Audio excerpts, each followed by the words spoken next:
If you ever had CPR training or worked as a lifeguard, you probably didn't think twice about the dummy you were working with. As it turns out, the face of the widely manufactured rescue dummy is the face of an actual human being. The anonymous girl in question is known as the Woman of the Seine, and she was drowned in Paris in the late 1800s. Her murderer was never discovered, but her beauty became more famous post-mortem than it ever was during her lifetime. The coroner her body was taken to was so mesmerized by her face that he had a plaster cast molded after it. The beautiful mold didn't go unnoticed, and many others made the same creepy order. Having a mask based on the mystery girl's face became a huge trend in France and Germany, and for a long while it was quite a morbid must-have accessory. The trend eventually died off, and it was a Norwegian toy maker who brought it back into circulation when he decided to make the CPR dummies by using that same old mold.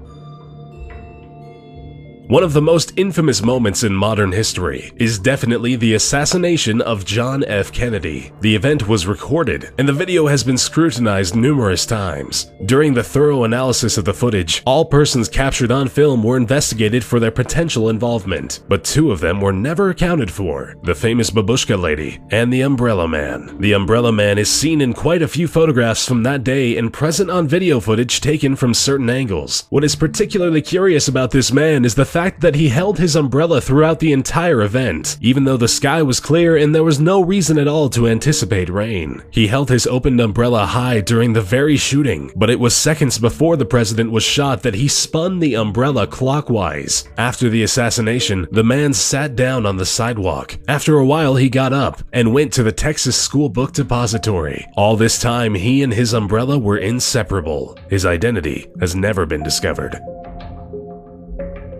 The Tiananmen Square protest of 1989 was a student-led protest in Beijing. The protest turned into a massacre after the Chinese sent in the military in order to enforce martial law. The military was heavily armed, and they didn't hesitate in using rifles and tanks against unarmed civilians, out of which the majority were high school and grade school students. The morning after the major bloodshed, a man was seen standing in front of the column of Chinese Type 59 tanks, blocking their way. The tanks tried to avoid the man, but he kept positioning himself in such a way that he prevented their advancement. The incident was largely reported, and there are many photographs which depict the bravery of the man, now largely known simply as the Tank Man. His identity was never discovered, nor is it known what happened to him after the famous stunt he pulled.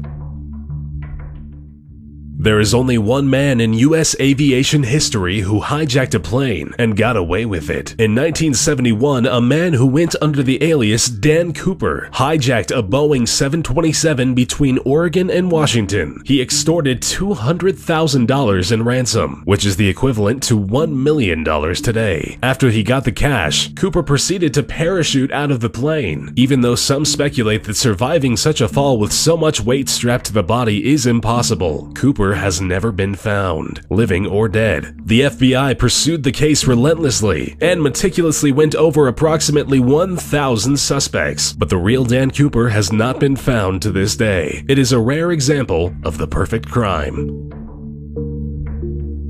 The Zodiac Killer is a serial killer who copied the best. Following the behavior of Jack the Ripper, the Zodiac Killer communicated with the police department, teased and taunted them, bragged about the huge numbers of people he had killed without being caught, and invented his own alias for them to use. The Californian police never managed to catch the killer, nor figure out who he actually was. The Zodiac Killer claimed to have killed 37 people, although 7 is the number of victims the police have conclusively identified as his. The Zodiac Killer was after couples in and around California. His signature was leaving behind cryptic notes. The Zodiac Killer was sloppy only once, leaving a survivor behind, who offered the police a physical description of the killer. However, the description only led to the arrest of false suspects, and the murderer himself has never been caught.